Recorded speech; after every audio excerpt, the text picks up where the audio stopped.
Greetings all of you. कैसे हैं आप सब लोग बेटा? आइए बेटा, क्लास 8 का chapter algebraic expressions and identities का we are to understand this question, to learn this question. Most important question, most important NCERT question you are learning today, right? So what question says we are to multiply these two. इन दोनों को हमने क्या करना है? Multiply करना है। बिल्कुल ध्यान से सीखेंगे, अच्छे से सीखेंगे। अगर कोई डाउट रहेगा तो आप बेटा कमेंट बॉक्स में कमेंट करके पूछ सकते हैं अपना डाउट। मुझे आपको ये कहना है बेटा कि मैथमेटिक्स बेटा आसान हो जाता है कब? जब हम सिंप्लीफाई बहुत ज़्यादा करते हैं। ठीक है, अगर सिंप्लीफिकेशन पॉसिबल है तो बेटा डू द सिंप्लीफिकेशन, राइट। मैंने आपको many time I told you this thing कि जहाँ कहीं भी फ्रैक्शंस आएंगे ना बेटा, तो सबसे पहले क्या लेंगे आप? एलसीएम लेंगे। क्या लेंगे बेटा? एलसीएम लेंगे। समझ रहे हैं आप बात को? और अगर कुछ कॉमन आ रहा हो तो बेटा कॉमन भी ले लिया करो साथ में। 5 बातें मैथ्स को बहुत आसान बनाती हैं। कौन सी वो 5 बातें हैं? Taking common. कुछ कॉमन आ रहा है तो कॉमन ले लो। Taking LCM, right. फ्रैक्शंस आ रही हैं तो एलसीएम ले लो। फॉर्मिंग फैक्टर्स, फैक्टर्स बन रहे हैं तो बना दो बेटा, आइडेंटिटीज लगा के फैक्टर बना दो बेटा। कैंसलिंग, कुछ कैंसिल हो रहा है तो उसको कैंसिल कर दो, काट दो, डिवाइड कर दो। Fifth one is the rationalisation बेटा। डिनोमिनेटर में अगर रूट आ रहा है तो आप रेशनलाइज कर दो। तो आप देख पा रहे होंगे बेटा इस फर्स्ट में 3 पहले कॉमन आ रहा है बेटा, ले लीजिए बेटा बाहर 3 कॉमन। 3 कॉमन आ रहा है, हमने बाहर ले लिया। 3 कॉमन लेते ही अंदर 1 बचेगा। 3 वन ज़ा इज़ 3। जब कुछ भी नहीं बचता तो 1 बचता है। ठीक है बेटा, अपना इरादा नेक है और सबका मालिक एक है। आइए बेटा, ये 3 ऑलरेडी बाहर आ चुका है, पर अभी समझाया सर ने आपको कि 1 बचेगा अंदर, तो आप 1 लिखेंगे। समझ रहे हैं बात को? आइए, अभी तो सिंप्लीफिकेशन ही कर रहे हैं। यहाँ बेटा सबका मालिक एक करके एलसीएम ले लीजिए। यहाँ कुछ कॉमन आ ही नहीं रहा है हमारे पास। 3 वन ज़ा इज़ 3। जब भी एलसीएम को क्या करते हैं? मल्टीप्लाई करते हैं। एलसीएम के लिए डिनोमिनेटर्स को मल्टीप्लाई करते हैं, तो उसके बाद वाला स्टेप न्यूमरेटर में क्या रह जाता है? क्रॉस मल्टीप्लाई करना। पर ध्यान रखेंगे पहले ऐसे करना है फिर ऐसे करना है। ठीक है बेटा। सो 3a स्क्वेयर जा 3a स्क्वेयर, 2b स्क्वेयर 1 जा 2b स्क्वेयर जी। ओके जी, उम्मीद करते हैं यहाँ तक कोई दिक्कत आपको नहीं रही होगी जी। ठीक है जी, बढ़ें जी, आगे बढ़ें। आओ जी, चलो जी, यहाँ पर भी एलसीएम का कार्यक्रम निपटा लें थोड़ा सा। सबका मालिक एक ही है जी। आओ जी 3। सो 4 वन जा इज़ 4 जी। आओ जी करो जी कैंची वाली गुणा। ए स्केयर 1 जा ए स्केयर, 4 वन जा 4। ठीक है जी, एंड आओ जी आगे आओ। ये 4 और ये 3, इसको बाहर लिख लो जी। ठीक है जी, न्यूमरेटर में क्या रह जाएगा? सिर्फ 3a square minus 2b square. इसको आप ऐसे बाहर लिख सकते हैं और हमने लिख दिया है। ठीक है बेटा, उम्मीद करते हैं यहाँ तक कोई भी दिक्कत आपको नहीं रही होगी जी। ओके जी, आइए इस 4 को भी बाहर लिख लीजिए ज़रा, थोड़ा सेपरेट कर दें न्यूमरेटर एंड डिनोमिनेटर को, ताकि हमारे लिए क्वेश्चन आसान हो जाए जी। तो अब तक जो हमने करा वो हमारी थी जी सिंप्लीफिकेशन। क्या थी जी? सिंप्लीफिकेशन। ओके जी, अब हम करेंगे मल्टीप्लाई।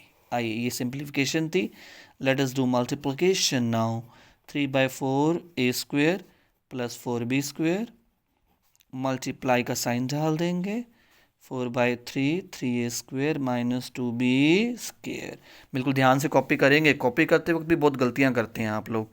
पूरी आंखें खोल के बैठा करो। 3 से 3 गेट्स कैंसल जी। 3 वन ज़ा 3 3 वन ज़ा 3, 4 वन ज़ा 4 जी 4 वन ज़ा 4 जी। ओके जी, ये दोनों तो कट गए जी, भाग गए ये तो, इनको भगा दिया हमने।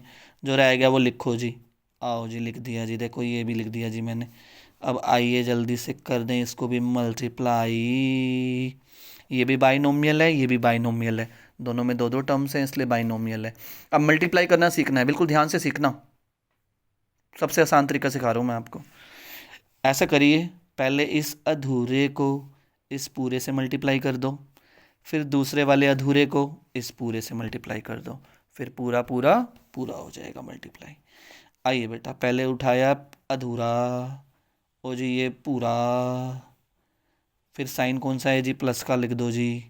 फिर क्या है जी? सेकंड टर्म, सेकंड वाला अधूरा उठाओ जी, इस पूरे से मल्टीप्लाई कर दो जी। मल्टीप्लाई का मतलब ब्रैकेट ही होता है, जानते हो ना तुम, ब्रैकेट का मतलब मल्टीप्लाई होता है। आओ जी, 3a स्केयर को a स्केयर से करोगे, बेस सेम में बेटा पावर ऐड हो जाएंगी, it will be 3a raise to the power 4। ठीक है बेटा, हाँ जी। 2b स्क्वेयर को a स्क्वेयर से करोगे बेटा 2a स्क्वेयर b स्क्वेयर आएगा बेटा। अल्फ़ाबेटिकल ऑर्डर में लिखा करो बेटा, b स्क्वेयर पहले नहीं, a स्क्वेयर पहले जाने दो। आ गया हो बेटा। 4b² को 3a² से करोगे। अच्छा एक बात और ध्यान रखना, आप लोग कहाँ गलतियाँ करते हो, फर्स्ट टर्म से मल्टीप्लाई कर देते हो, सेकंड टर्म से नहीं करते हो, ये बहुत गलत बात है।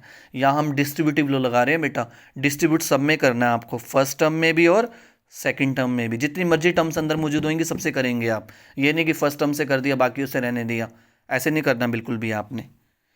4 3 ज़ा 12, a² b²। अब 4b² को इससे भी करना है मल्टीप्लाई, करिए। 4 2 ज़ा 8, ये b², ये b², कितनी आ गई b, 4 बार हो गया b, हाँ या ना। अब these are the like terms, क्यों लाइक टर्म्स हैं, क्योंकि दोनों के साथ a² b² आ रहा है, देख पा रहे हैं आप। ये दोनों अनलाइक टर्म में, इन सबको एज इट इज़ लिख देंगे हम जैसे हैं ये। ओके जी, प्लस का 12 माइनस का 2, कितना बचेगा, प्लस माइनस माइनस होता है पर साइन तो बड़े का आता है जी, 12 में से 2 गया 10 होता है जी। If you subtract 2 from 12 you will get 10 only. Okay जी, ये एज इट इज़ लिख देंगे जी। This is the solution to the given question. उम्मीद करते हैं आपको बहुत ही बढ़िया से समझ में आया होगा जी। सारी बातों का बड़ी तरीके से ध्यान में रखना जी सब कुछ, ठीक है जी। कहाँ कहाँ कॉमन लिया, कहाँ कहाँ एलसीएम लिया, कहाँ कहाँ काट दिया, कहाँ कहाँ मल्टीप्लाई कर दिया, पहले अधूरे को पूरे से फिर सेकंड वाले अधूरे को पूरे से, ठीक है जी। उम्मीद करते हैं सोल्यूशन बहुत ही बढ़िया से आपको समझ में आया होगा जी, ठीक है जी। सोल्यूशन अच्छा लगा हो तो अपने फ्रेंड्स के साथ भी शेयर करना, उनको भी इतना अच्छा सोल्यूशन मिलना चाहिए जितना अच्छा आपको मिला है, ठीक है जी। समझ रहे हैं आप, ज्ञान हमेशा बांटने से बढ़ता है बेटा, ठीक है बेटा। चलिए बाय बाय, मिलते हैं आपसे नेक्स्ट वीडियो में। जल्दी से वीडियो को लाइक शेयर एंड कमेंट कर दें अगर क्वेश्चन बढ़िया से आपको समझ में आया है तो। ओके जी।